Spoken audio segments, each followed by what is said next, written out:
Mga kasayan, ituturo ko sa inyo kung paano ayusin ang mga sakit, iba't ibang uri ng sakit ng mini driving light. Kasi marami na tayong mga tanong ng ating mga kasayan. Kung ano daw ang problema ng ilaw na nagsasabay yung puti at saka yung dilaw. Tapos wala yung high, yung low lang. Ito ipakita mo kasayan yung mga ano natin dyan. Isa-isahin mo yung mga nagko-comment sa atin dyan. Para maliwanagan sila kung paano ayusin ang mini driving light kung mawala yung isang ilaw o yung high o yung low.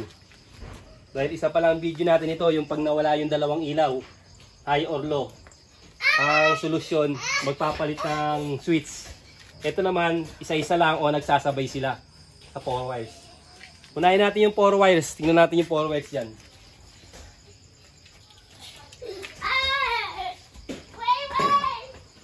Unahin natin kasayan yung 4 wires ha, yung nag-comment sa atin ng 4 wires.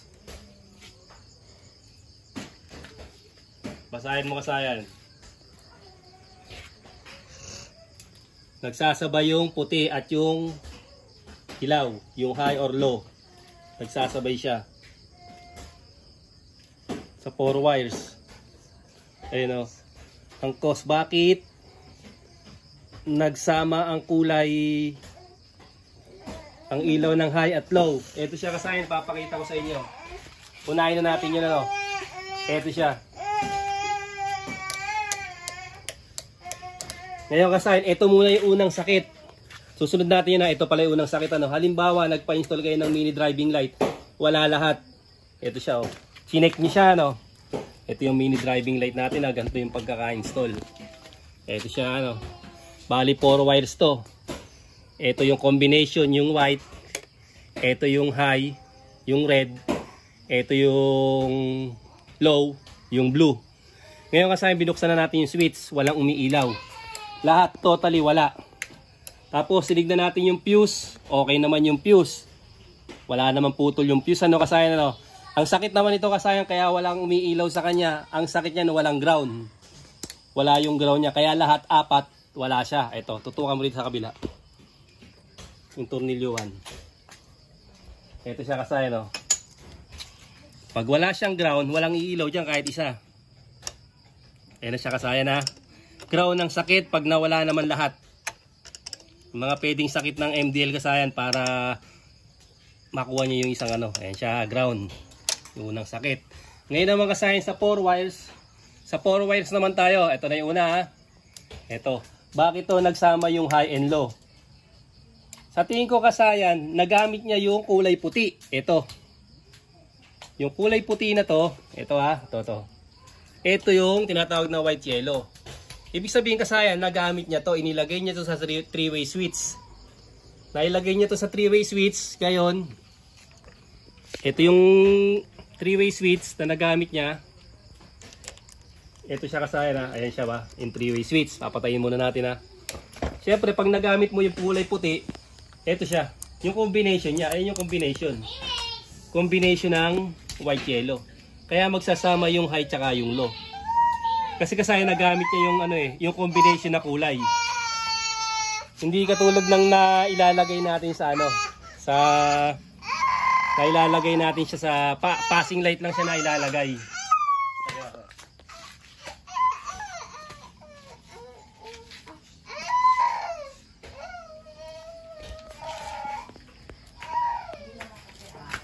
Ito na kasayan no.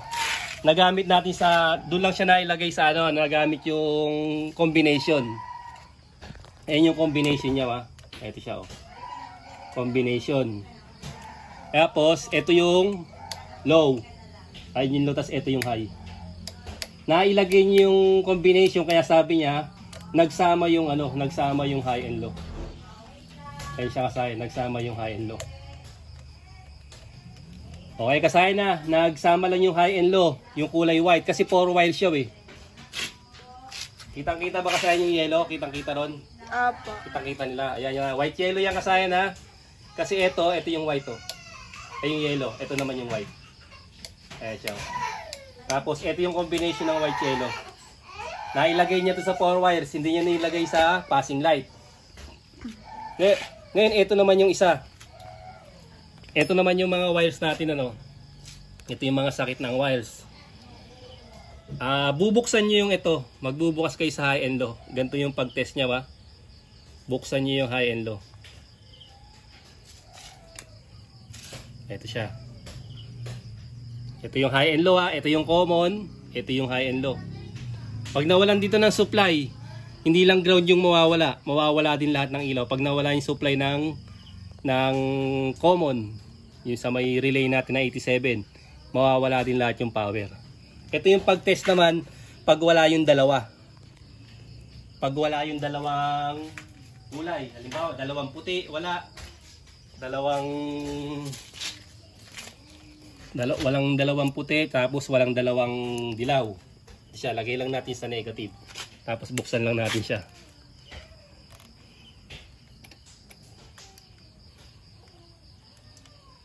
Ito siya. Tapos itetest natin negative. Itetest natin yung high or low. Bubuksan natin yung MDL. Yung high and low to, itetest natin. Kabila. Nasa high siya. Ito yung ano. Ito nasa high yung ano natin. Kulay puti. Okay yung high natin. Okay yung high ng 3-way switch. Lalagyan natin sa low. Nasa low tayo. Kulay dilaw. Lipat natin sa kabila. Ayan siya kasahay, no? Okay din yung ano natin, yung low. Ibig sabihin buo yung switch natin. Pagka yung dalawa na to, hindi gumana yung dalawa, syempre ibig sabihin yung common natin. Diba, maputok ang fuse, kaya hindi siya gumagana. Ito naman yung common, yung itetest natin. Etong common, pagka itetest natin, laging may power yan. Papakita ko na rin sa inyo kasayan. Ito, laging may power to, basta binuksan na natin yung ano. Binuksan na natin yung ating susian, automatic may power na siya. Sa yung cutter natin. Ito to. Pag di lumabas yung high and low, ito siya. Ito yung common natin, ha. Kahit nakapatay siya, ha. Yun ang pag-test niyan, kahit nakapatay. Basta binuksan mo na yung susian, ito na siya. Gagana na siya. Ito naman, pag nakapatay, hindi ito lalabas, ha. Lalabas lang siya pagka nag-high and low na kayo. Nag-low. Yun. Tapos nag-high. Ayun siya. O, ganun yung pagkano kasi paghanap, ha. Pagka walang dalawang puti, dalawang dilaw, wala. Wala lahat. Body ground or walang supply ng ano. Walang supply tong ano natin, tong common. Tapos kung isa-isa naman ang sira, eto naman siya. Kasi pag naglalagay tayo niya, magkakasama yan, eh. Dala-dalawa yan, eh. At ang tamang paglalagay niya kasayang kailangan pagka nagliliko-liko tayo ng manubela. Pag nagliliko-liko tayo, wala siyang maiipit. Doon kadalas siya naglulus pag naiipit siya. Hanggang sa masira yung ganto niya. Eto. Ngayon kasi kung hindi mo makuha yung tag-isa, ito siya, maliliit ang wire niya, ganito. Ito yung wire niya. Tinest mo na to, yung low niya tsaka yung high parehas meron. Tapos tinest mo rin yung negative, ito yung negative natin, body ground meron. Tapos meron tong dalawa na to, tapos yung isa yung wala. Medyo mangangamba ka ng konti doon kasi kung isa lang maaring na ano siya. Maaring napundi siya.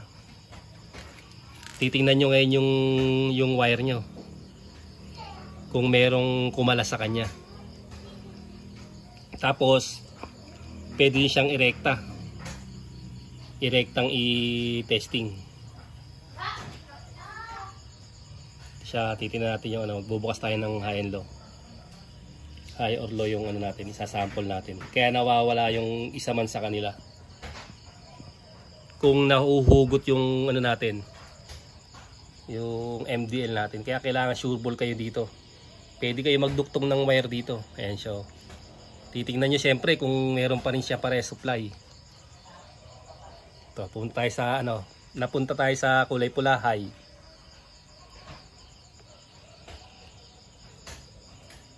Ayan, nakabukas na yung dalawang high. Ito na siya. Itetest na natin ngayon yan. Ito So, nasa negative lang tayo, body ground lang tayo. O, tapos high, test. Okay, kabila, test. Okay din siya. Tapos pupunta kayo sa kabila. Ito sa kulay white to, okay yung kulay white nyo. O, tapos okay yung kulay white nyo, pupunta naman kayo dito sa may kulay yellow. O, sa may yellow naman kayo pupunta. Makikita niyan, titingnan niya kung may naghiwalay siya na naghiwalay siya na wire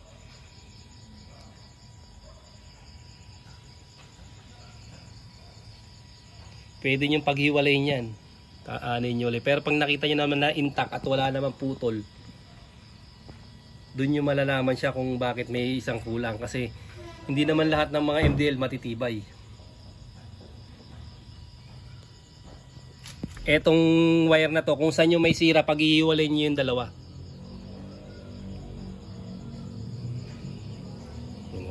Pansinin nyo kasayang kapit na kapit sa wire. Kailangan mahaba yung ihibla nyo para mas makapit yung ano nyo. Kasi pag may isang humiwalay dyan,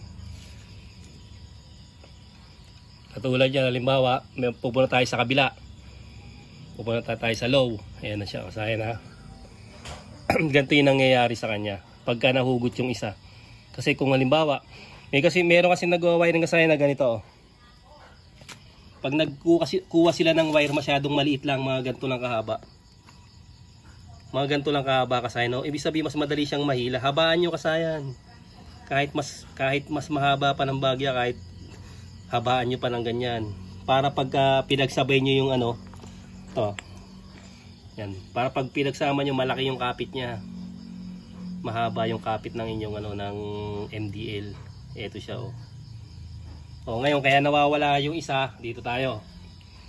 Yan, halimbawa, meron siyang nahugot na wire. Ito kasaya na, ito yung example natin. Yan, tingnan nyo, kapit na kapit yan. Ganun yung pagdidikit ng wire. Meron nahugot na wire, mahugot siya. Nakakapit pa siya, oh. Yan, kaya nagiging isa lang yung kulay niya. Ite-trace nyo ngayon yan. Kung meron siyang nahugot na wire, kung sa puti ba o sa dilaw, kung meron siyang, kasi pag liliko-liko, basta lagay lang, hindi nyo natetes. Pag pumunta kayo sa kabila, kumpleto, sa kabila isa lang. Kasi kasayang kailangan yung safety nyo yung pag-wire, hahabaan nyo siya. Kaya pag naaayos nyo na ba, tsaka siya babalik sa dati, makukuha nyo yung kulay niya na parehas siyang magkakaroon. Ito yung mga nagiging cause ng kasi marami na rin tayong kinabitan ng MDL na pagka tinignan natin yung pala naiipit siya sa ganito, sa mga ganyan, no? Naiipit yung kaya ang nangyayari pagka tumagal ng tumagal, pawala-wala siya. Malalaman nyo naman yun kasi magpapawala-wala muna siya,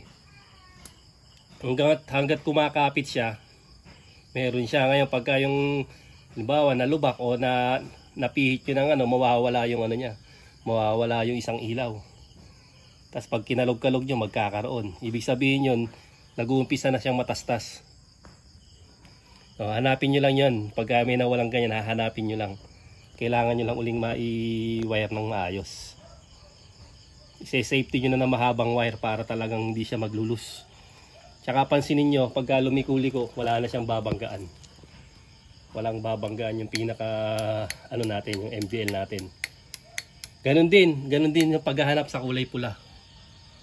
Tapos sa kulay puti, kung ilalagay natin yung combination, yun na yun. Pwede rin siyang ilagay na ilagay sa kombinasyon. Sana kasayan nakatulong sa mga kasayan natin kung paano i-troubleshoot. Tapos ang isa pang pinaka troubleshoot niyan, halimbawa ganito yung driving light nyo, ito siya, oh. Magte-test kayong ganyan. Talagang ima-manual test nyo na siya. Ito, negative, ha. Lagay natin sa negative sa kulay black. Tapos lagay natin yung pula. Yung high, okay. Meron yung isa. Yung low, parehas wala.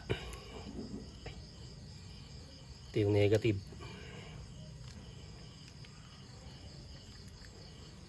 Siya, ha. Ayan yung low na yan, magkasama yan. Kasi laging dala-dalawa yan, kaya magtataka kayo kung ba't may mawawalang isa. Kailangan mahaba yung automatic mahaba yung wire para mas mahaba yung kapit ng ano, ng tanso niya. Kahit mas mahaba pa dito, dagdagan niyo pa ng haba. Wala yung ano, wala yung dilaw.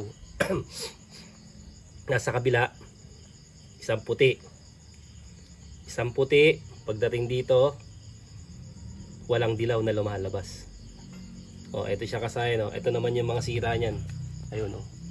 Pag natatanggal yung ano niya, yung hinang. Ayan siya, natanggal yung hinang niya. Kaya siya nasira. Yan man, ito na agad. Kung madadirect nyo sa ano, testing sa battery, okay, magpapahaba kayo ng wire dito, tutong mo dito halimbawa. Dito ano, maglalagay kayo ng wire dito. Maglalagay kayo sa positive, pas dadalhin nyo dito sa mini driving light, tsaka nyo siya bubuksan. Para ma-test nyo isa-isa. Isa-isa kung alin yung wala na ano. Kung alin yung wala sa ilaw, kung puti ba o yung high. Ito, pag nailabas yun, pag ganito naman, wala siyang balas, mas madali. Mas madali siyang i-test. O ibig sabihin dito kasi dalawa yung pundi. Kasi ito yung mga low budget lang to na ano na MDL. Medyo ano siya maselan. Hindi naman lahat matibay. Kaya pag na yung isa, mapapansin niyo humihina na, iba na yon. Papundi na talaga siya. Ayan siya, dalawang negative magkasama. Tapos pag ilaw nyo, walang dilaw. Pag nilagay nyo sa kabila, yan, isa lang ang gumagana. O isa na lang yung buo sa kanila. Wala na yung ano. Pero etong brand na to, tutukan mo to. Eto, marirecommend ako sa inyo itong brand na to kasi marami na ako kinabitan na ganyan. Tingnan mo kung anong tatak yan. Yan. Ito sa kabila. Ito. Yan. Ito pa sa kabila pa dito. Testing pa na natin yung bilang yan.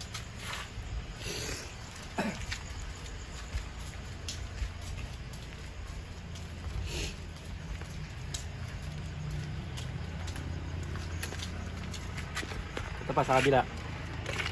Tingnan mo kung anong ano. Kita itatak. Opo. O yan. Yun siya kasayan. Wala pang napupundi. Wala pang napupundi. Lalo kasayan pag nakakuha kayo ng version 1. Napakaliwanag ng version 1. Ito version 2 na to. Kung ano na to. Ngayon lang kasayan ha. Nagsama lang yung combination ha. Yung isang ano natin. Tapos yung mga puti. Yung maaring napundi na sila. Ayan. Ganun lang yung pag-aayos ng ano ng MDL na yan. Pag nawala yung isa, nag-loose connection. Pag naayos yun na yung wire, magkakaroon na siya. Ganun sa dilaw, ganun din sa puti ha. Nawawala yung dilaw niyang isa. Ano ibig sabihin, may nag-loose na wire. Tapos pag na-test nyo, pagkat hindi tayo kumbinsido, i-test nyo ng ganito. I-recta nyo sa battery para malaman nyo kung pundi na talaga, para hindi na kayo magtastas pa ng wire. Hanggang dito na lang mga kasayan. Salamat sa panonood.